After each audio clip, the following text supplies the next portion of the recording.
Hello, welcome to Catholic Life, ordinary people with extraordinary faith. I'm Deacon Jody Moscona. Thank you for joining us today. Today we're going to talk about a very interesting topic. We're going to talk about Mission Hope. And I'm joined today by two special guests, Pat and Jerry Chittister, both from St. George Parish, and they're going to tell us a little bit about how this came about, what it is, and it's basically youth ministry at the core, and it's exciting about what our kids can do. So welcome. Thank you. So Pat, tell us a little, I know you work at St. George, Confirmation Director. Tell us a little bit about your background and being at St. George and what you do and all that good stuff.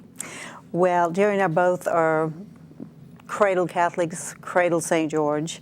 I'm a nurse by profession and still do some compliance. But about 6 years ago, was asked to be the confirmation director at St. George. I'd been a catechist in the parish for about 18 years, plus now. And with that, you know, I have the youth, so we have a youth minister, and everything just kind of rolled from there. We have a very, very active parish. Yeah. And thus we are continuing to be there and be a part of the parish. Yeah. And I bring him along for the ride. Yeah. What is it? They said you're Miss Pat or something. Yeah, that's a story. Anyway, it's kind of cute. It's kind of cute. Yeah. I know you're retired and you're assisting and you're working all these. Any particular interest you have in ministry? Well, I do have a prison ministry. I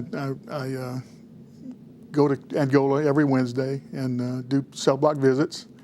And in the evenings, I've been facilitating a catechism course for the inmates at Camp D. And I heard you say earlier, we were talking, sometimes, you know, the others teach us more than we teach them, and that's exactly what's happening there. So I'm learning a lot and enjoy it a lot, so that keeps me busy.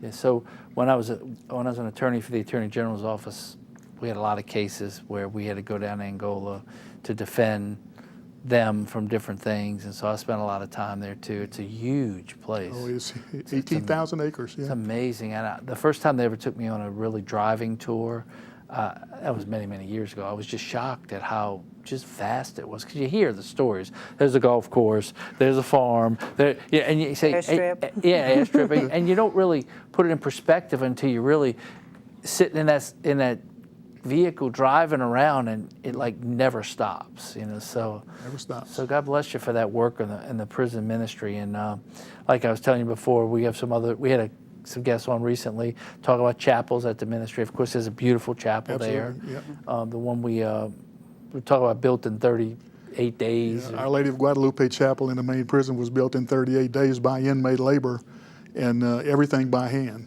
Yeah, and not all the inmates were Catholic, but this chapel is a Catholic chapel. Yeah, so that's very at the heart of what we do. You know, the Scripture says, you know, not only feed the hungry, but also visit the prisoners, and so you're taking that literally, and that's a good thing, Jerry.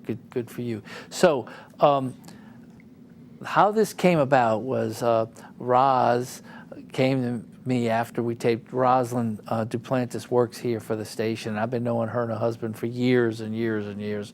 He's now a deacon, and she mentioned what y'all were doing, and I went, oh, that's cool. I never really understood it totally, you know. And she said, well, maybe you ought to meet him. I said, maybe we ought to do a show, and so here you are. So we are. So let's talk about it. So Mission Hope. Let's talk about how it came about. Okay. Well, for years, St. George had been going to what we called the Vacherie Mission in Vacherie, Louisiana. It was dissolved pretty much last year. I had been going for several years as nurse and chaperone, and it was just a wonderful experience for our kids from many parishes. So what was Vacherie Mission?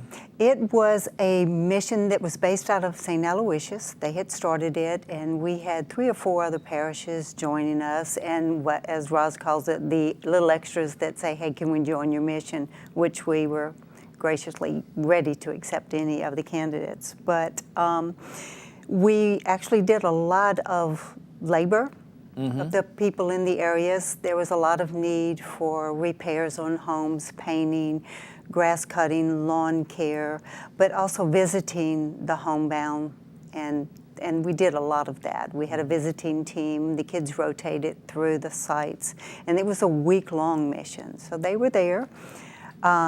They stayed in a hall, a church hall at Vacherie, and we had the boys' room, the girls' room, and the chaperones were spread in between, and everything based there. You know, they had mass in the morning, so we had all kind of activities for them at night. But it was a huge learning experience to see the joy you can get from actually helping those who needed help.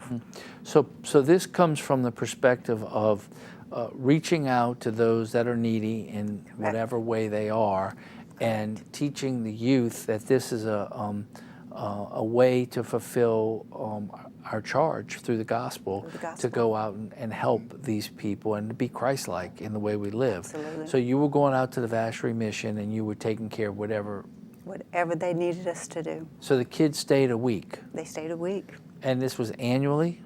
This was annually, every summer. Every summer. Out of July. Right. So what happens is, how did, you said it was dissolved. It just became a bigger project for Vacherie, and I think with a changing of the pastors and everything, it just was too much. And so they just kind of dissolved it, said they weren't going to do it anymore. We had talked with St. Aloysius a little bit, but there wasn't any interest. So we moved on to looking at our own, what we could do for the St. George Parish and others. We had talked with, of course, Roz and her group. And overall, we met. Weeks of meeting and what could we do, where could we go, and Father Mike actually says, why don't you go to New Roads? There is a population there that could use your help. So we met with Jennifer, who was then the youth minister at the parish in New Roads. St. Mary's? St. Mary's. Okay. And so they said, okay, let's do it. So kind of putting it together, meeting, and the parts were still not all put together, but the glue came later.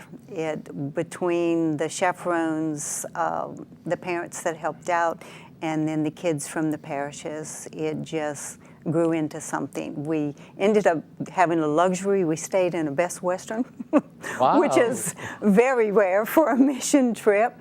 But they greeted us with open arms, and we took it from there. The activities changed day to day depending on the need. So basically, if we could kind of put this in a capsule, your youth, I'm sure they rotated. It wasn't the same kids every year because it would rotate, but you gave your youth an opportunity to go do mission work in a fairly close proximity, because we hear about these mission trips to like Honduras or North Carolina or whatever. Here's an opportunity to give kind of the same life lessons in a more close to home way, but you're teaching some very valuable ministry related lessons. That's pretty awesome.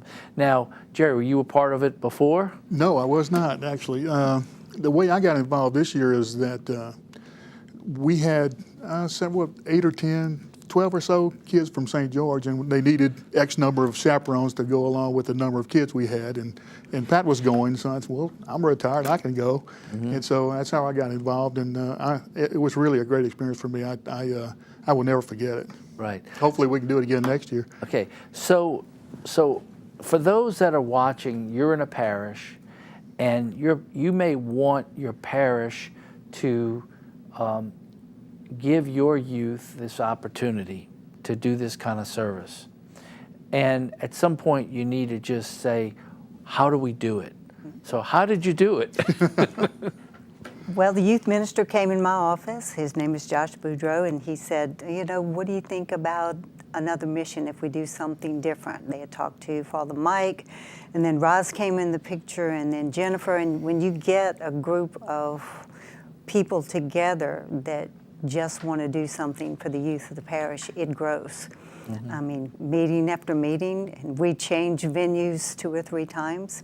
Even the name Mission Hope came out from actually one of our assistant principal at the school when we said hope. And she said, well, you need to put some names to the lettering. Thus it became Hope, helping other people everywhere. So now we have what we call a movable mission. If we don't get to go to New Roads, we'll seek out maybe another venue that we can take our kids to. Okay, so here's a question, and I'm sure some people are having, and that is, what if we want to give our kids the opportunity, but we're not in a position like do it ourselves? Are you in a position to take on kids from other parishes? We do take from other parishes, depending on where we're going, and what do we have as far as accommodations, and then of course the chaperones grow because we have to make sure we meet our ratios. I'm fortunate because I'm a nurse, and we've had others that were there that were nursing that chaperone, because you need to cover all your bases, because you have precious cargo on board with other children. So I can imagine, and we're getting close to a break, but I can imagine like at our parish, we have a youth minister. She's always looking for things to do with her youth groups. Sure. And our goal is to grow the youth group. And so I can see her watching this show and saying, well, Deacon, what's wrong with us? You don't love us? And it would be hard for us, at as small a parish as we are, to recreate the wheel, but we would certainly have the opportunity to provide help and assistance. Sure. And I'm sure there are a lot of parishes like that. And then the other thing is you have a template now that if a couple of other parishes wanted to start putting one together, you might be able to show them how to do it. So like in Ascension Parish, we have 3 or 4 parishes that are kind of always working together. Maybe we could pull all them together and do something and come to you for some guidance. Sure. Absolutely. Well, we're going to take a short break, but what I want to do is, first of all, we're talking to Pat and Jerry Chittister. We're talking about Mission Hope, and HOPE stands for? Helping other people everywhere. I got to remember that. And it's a youth ministry activity to teach our youth about how to fulfill what we're told to do in the Gospels. And when we come back, we're going to talk about specifically what the mission was. How's that? Okay. Great. So stay with us. On the other side, we're going to get some specifics about what the kids did, how their activities ferreted out, and I'm sure it's going to be very, very interesting. So stay with us. We'll be back after a short break.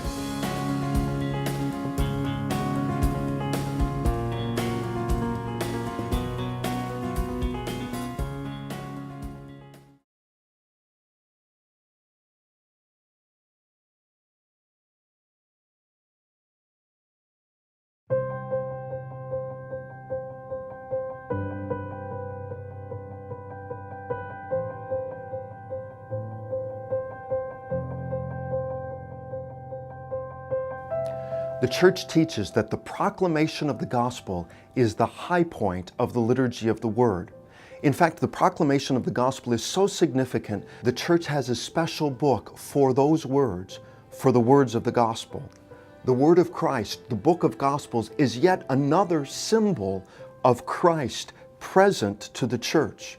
Because it is His own Word, the gospel is honored with candles. The gospel is honored with incense as if it were Christ Himself. This is why the book of Gospels is carried in procession either by the deacon, by the lector, or by another minister. The lectionary, on the other hand, is never carried in procession. The book of Gospels is so unique that it is laid on the altar, laid flat on the altar. The altar of Christ receives the Word of Christ.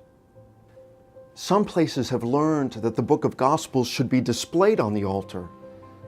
But let's be clear, there is no directive in the liturgy of the Church that says the Gospel book should be put on display. Rather, it simply says that the book of Gospels is placed on the altar. It receives the book of the Gospel the same way that the altar receives the host during the preparation of the gifts. The Church teaches that the function of the proclamation of the gospel is always the deacon's responsibility, that it is a ministerial responsibility and not a presidential role. This is why in the Catholic Mass, the deacon always proclaims the gospel. And if there is not a deacon, then one of the concelebrating priests. And it is only a last resort that has the priest celebrant proclaiming the gospel. The book of Gospels the repository of the Word of Christ, is honored with incense and candles, let us also reverence the book, receive the Word of Christ into our hearts, and grow in the likeness of Christ.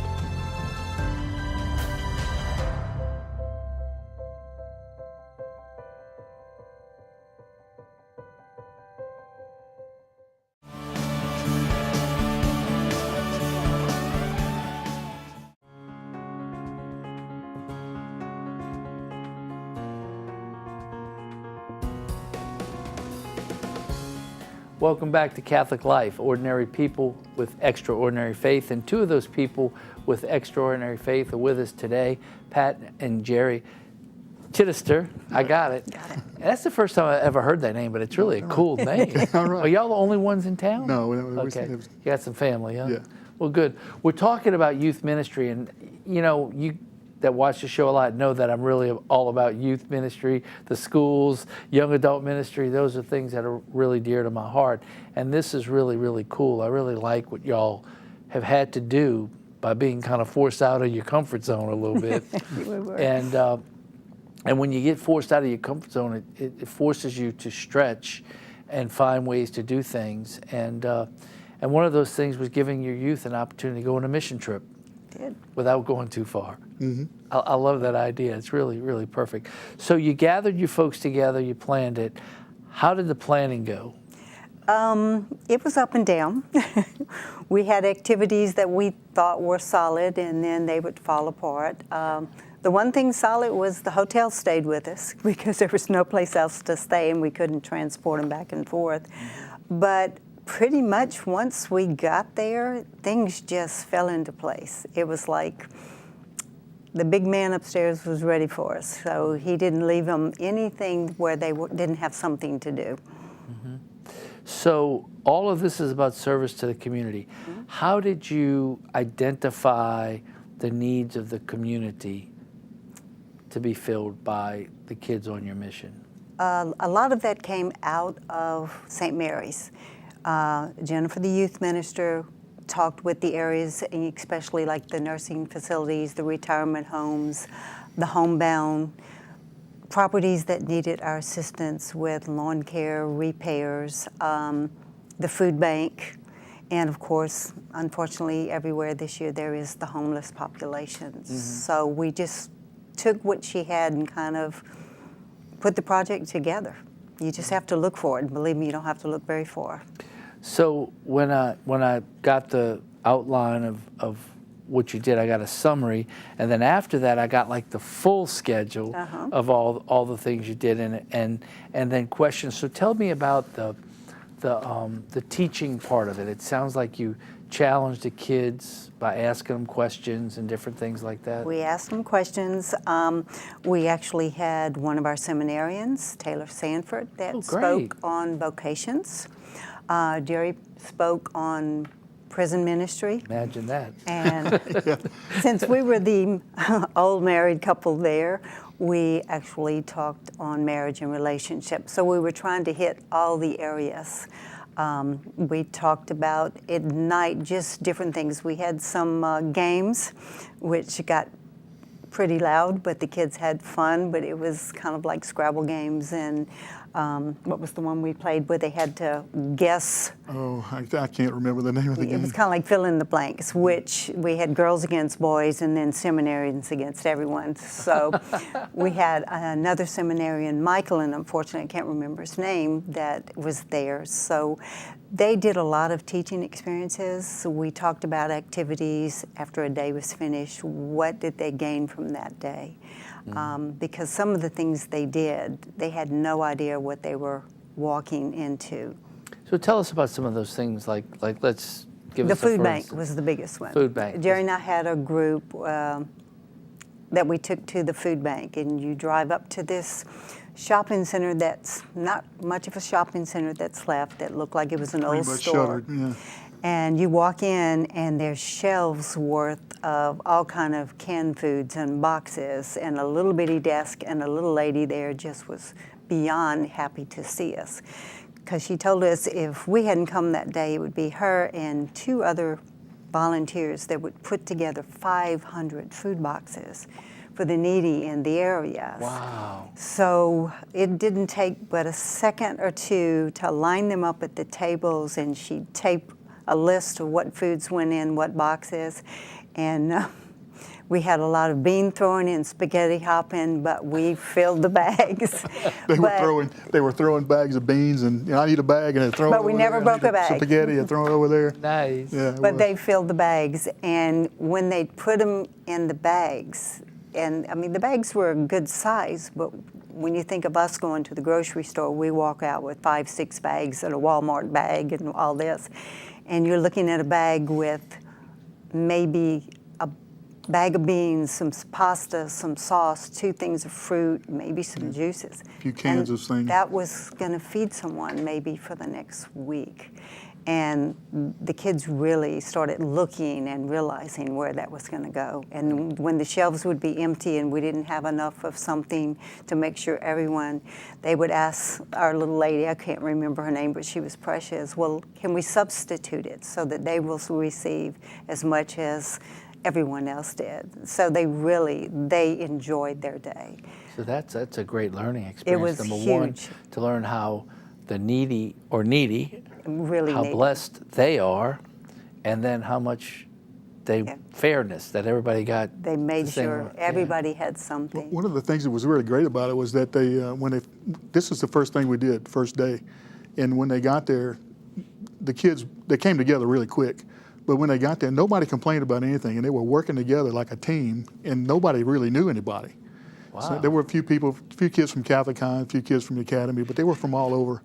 And they worked so well together, and it was just incredible how everything just came together like that. And the kids, nobody complained. It was like, let's get this job done. Mm-hmm. And So what were the ages of the kids? They were anywhere from, let's say, 10th grade through, I think we had one senior there. But like Jerry said, they were all different schools. So basically upperclassmen of the high school. Yeah. I think there was one 9th grader or 8th grader, but she fit right in too. Mm-hmm. Well, that's great. So what other projects? Well, our first night, we got there, we had to get checked in, and we had, kind of icebreakers, introductions, and we had Mass. Father Mike Schatzley from St. George came in and did our opening Mass, and that was a very humbling experience to see that beautiful little church filled with those kids and then other parishioners. And then we set them up in projects to make homeless bags, we actually made blankets for either the homeless or those in need, women's shelter or St. Vincent de Paul. And Jerry likes to cook, so he and I took the kitchen and we made cupcakes to bring to the different areas we were going to. And it was a lot of fun because we had groups of 10 kids, which were probably more well-behaved than this guy was, that were making the cupcakes and preparing them and packing them. And after each event, they would just rotate. But like Jerry said, you never saw anyone complain. So every day you had different service different projects, service projects. and then in addition to the service projects, you had, like, at the end of the day, you had learning. We had opportunities from speakers or some type of activity where they'd learn. We did the rosary. We did a walking rosary through the Rosary Garden the first evening we were there, which was absolutely beautiful to realize you're at New Roads, there's this beautiful river, and you're behind this little church in this very beautiful but humble little garden where all those kids came together and recited the rosary. Nice. With the chaperones. So, very nice. And you don't realize where you are with that going on. And that was really something too, that the kids a lot of times initiated the prayer, and they did that on their own, and it was really something to see. That is awesome. That's awesome. Now, in the context of the service, did the outreach reach what it was supposed to reach? Was it effective, I guess, Yes. is what I'm... Yes.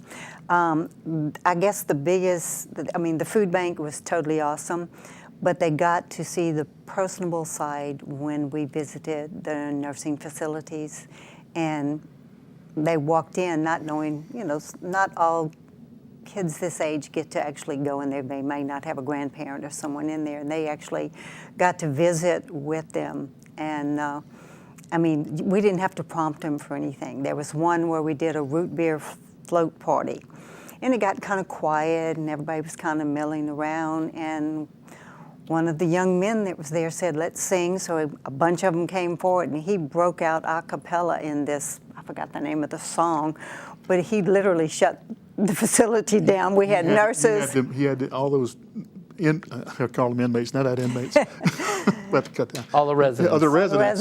residents.